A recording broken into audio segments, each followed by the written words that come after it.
My dear viewers and learners, welcome. Namaskar.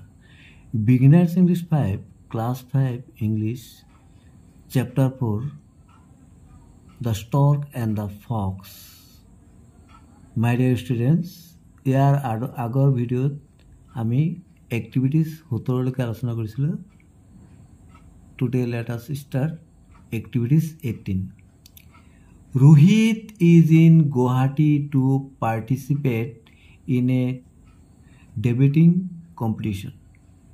তাৰমানে ৰোহিত গুৱাহাটীত আছে টু পাৰ্টিচিপেট মানে অংশগ্ৰহণ কৰিবলৈ in a debating competition. Debating competition মানে তৰ্ক প্ৰতিযোগিতা, কম্পিটিশ্যন মানে প্ৰতিযোগিতা. Rohit's friends Zebin and Hardeep are talking about Rohit's chance of winning the competition. তাৰমানে Rohit's friend মানে ৰোহিতৰ বন্ধু কোন কোন আছিলে? জেবিন আৰু হৰদীপ. তেওঁলোকে টকিং মানে কথা বতৰা পাতিছিলে এবাউট ৰোহিতৰ চান্স মানে ৰোহিতৰ chance of winning the competition মানে এই প্ৰতিযোগিতাটোৰ জিকাৰ সুযোগ মানে কি এই বিষয়ে আলোচনা কৰিছিলে. নাও এতিয়া read the answers that Jebin gives and make the question that Rohit asks. এতিয়া আমি জেবিনে কি দিছে উত্তৰ দিছে আৰু প্ৰশ্নসমূহ ৰোহিতে সুধিছে. কথোপকথনটো কাৰ লগত হৈছিলে? জেবিন আৰু হৰদীপৰ মাজত. Jebin and Hardeep are talking about Rohit's chance of winning the competition. তাৰমানে জেবিন আৰু হৰদীপৰ মাজত হৈছিলে. এতিয়া নিশ্চয় এতিয়া ৰোহিত নহয়, ইয়াত কি হ'ব? হৰদীপ হ'ব. হৰদীপেহে সুধিছিলে আৰু জেবিনে কি দিছিলে? উত্তৰ দিছিলে. ইয়াত ৰোহিত বুলি লিখা আছে. তাৰমানে ৰোহিতৰ বন্ধু আছিলে জেবিন আৰু হৰদীপ আৰু তেওঁলোকে জেবিন আৰু হৰদীপে কথা বতৰা পাতিছিলে. Rohit's friends Zebin and Hardeep are talking about ৰোহিতৰ chance of winning the competition. এতিয়া ৰিড দ্য আনচাৰ্ছ আমি উত্তৰবিলাক ক'ব লাগে. জেবিন গিভ জেবিনে উত্তৰ দিছে and make the question that Rohit asks. ৰোহিতে সুধিছে. এতিয়া ৰোহিতেতো সোধা নাই, ইয়াত কোনে সুধিছে?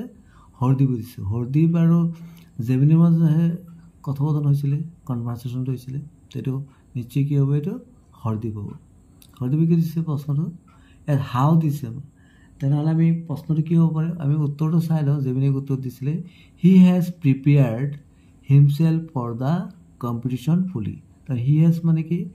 তাৰমানে ৰোহিতৰ কথা কৈছে যে ৰোহিতে প্ৰিপেয়াৰ্ড মানে প্ৰস্তুতি চলাইছিলে হিমছেল্ফ যে কম্পিটিশ্যন ফুলি মানে সম্পূৰ্ণৰূপে প্ৰতিযোগিতাত প্ৰস্তুতি চলাইছিলে. প্ৰশ্নটো কি হ'ব? কেনেধৰণে প্ৰস্তুতি চলাইছিলে এইটো হ'ব. তেনেহ'লে কি লিখিম ইয়াত? How has he prepared for the competition? মই মেদুৰ লিখিব পাৰোঁ. How has he prepared himself for the competition?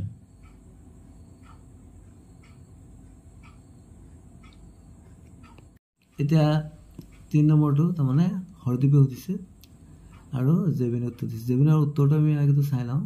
He presents his ideas clearly. তেওঁ মানে প্ৰেজেণ্ট কৰিছিলে তাৰ আইডিয়াবিলাক ক্লিয়াৰলি মানে স্পষ্টভাৱে. তেনেহ'লে প্ৰশ্নটো কি হ'ব পাৰে? হাউ দিছে. কি প্ৰশ্ন সুধিছিলে হৰদীপে? তাৰমানে এনেকৈ হ'ব পাৰে how does he present his ideas.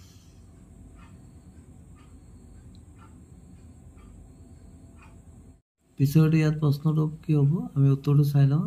জেবিনৰ উত্তৰ দিছিলে he speaks confidently in front of N audience. তাৰমানে তেওঁ কিদৰে উত্তৰ দিছিলে? কনফিডেণ্টলি মানে আত্মবিশ্বাসেৰে ইন ফ্ৰণ্ট অফ সন্মুখত অডিয়েঞ্চৰ সন্মুখত. অডিয়েঞ্চ মানে শ্ৰোতাৰ সন্মুখত আত্মবিশ্বাসেৰে কথা পাতিছিলে. তেনেহ'লে প্ৰশ্নটো কি হ'ব? হৰদীপে কি প্ৰশ্ন দিছিলে? হাউ দি হ'লে how does he speak in front of audience. How does he speak in front of an audience? 19. Some of us are good at painting, মানে চিত্রকার মানে singing, গান গোৱা, dancing মানে নৃত্য কৰা, etc. Work in pairs and ask each other what you are good at. এতিয়া এজনকে হৈ প্ৰশ্ন সুধিব গৈছে এজনে আনজনক যে what you are good at, কিন্তু কোনটো বিষয়ত ভাল। Also' say how well you do it, আৰু কেনেধৰণে তোমাৰ কিমান ভাল তুমি কৰিছা এই বিষয়ত প্ৰশ্ন সুধিব গৈছে, মানে এটা কনভাৰ্চেশ্যন কৰিব গৈছে। মানে মৰমৰ ছাত্ৰ ছাত্ৰীসকল, তোমালোকৰ মাজত কিছুমানে পেইণ্টিঙত ভাল, কিছুমানে ছিংগিঙত ভাল, কিছুমান ডান্সিঙত ভাল। তোমালোকে এযোৰ হৈ এজনে আনজনক এই বিষয়ে প্ৰশ্ন সুধিবা।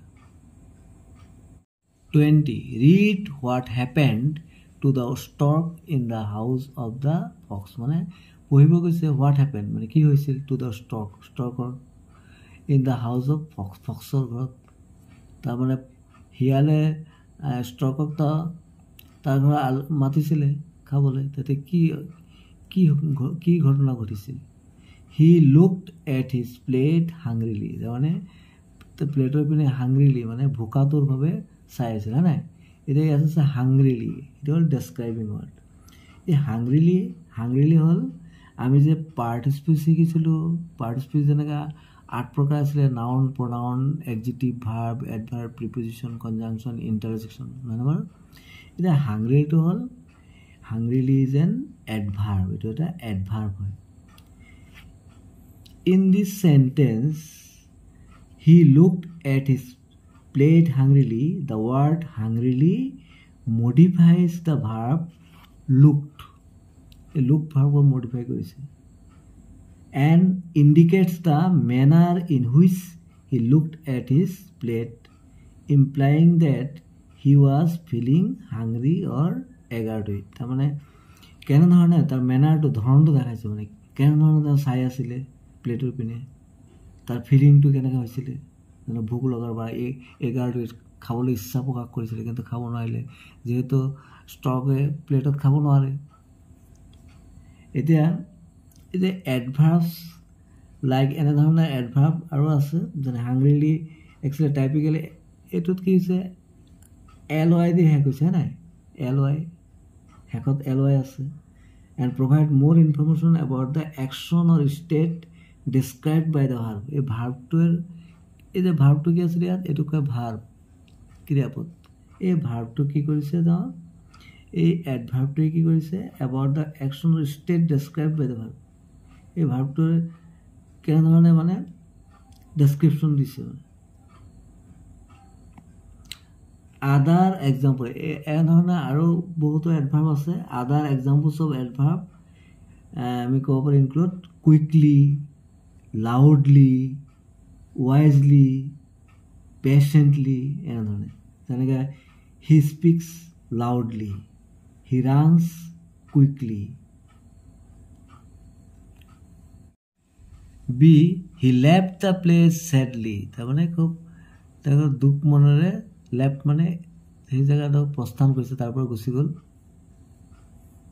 দ্য আণ্ডাৰলাইন আছে ৱাৰ্ডছ ইন চেণ্টেঞ্চেছ এত আণ্ডাৰলাইন আছে এইটো হাংগ্ৰিলি, এণ্ড বিত আছিলে ছেডলি। চে হাউ চামথিং ইজ ডান, এইটো বুজাইছে মানে। এতিয়া এই যে ছেডলি আছে, ছেডলিটো হ'ল এটা এডভাৰ্ব, আৰু এই চেণ্টেঞ্চটোত হি লেফ্ট দ্য প্লেচ ছেডলি, ইয়াত এই ছেডলিয়ে কি কৰিছে মডিফাই কৰিছে ভাৰ্ব লেফ্টক, আৰু এইটোৱে কি ইণ্ডিকেট কৰিছে মেনাৰ। যেনেকৈ which he left the place, এইটো কি he was feeling sad or unhappy হয় নি ডিপাৰ্টেড মানে লেফ্ট, যেতিয়া গুচি গৈছে তেনে তাৰ ফিলিংটো কেনেকৈ আছিলে, তাৰমানে তাৰ ফিলিংটো আছিলে ছেড বা আনহেপি। এতিয়া যে ছেডলি আছে, এই ছেডলি ৱাৰ্ডটোৱে কি কৰিছে, কি ডিছক্ৰিপশ্যন কৰিছে, কি ডিছক্ৰাইব কৰিছে ইমোশ্যনেল ষ্টেট বা attitude with which the action was perform. তাৰমানে এইটো কি হৈছে giving more insight into the subject's feeling or emotion, এই ছাবজেক্ট মানে যাৰ হিয়ৰ। এনেধৰণৰ আমি আৰু এক্সাম্পল ল'ব পাৰি, যেনেকৈ এইবিলাক কি বুলি কয়, ইম'শ্যনছ অৰ এটিটিউড। যেনেকৈ আমি হেপিলি লিখিব পাৰোঁ, আনন্দ মানে, এংগ্ৰিলি, জয়ফুলি, ৰিগ্ৰেটফুলি, এনেধৰণে। Thanks for watching. Stay connected. Thank you so much.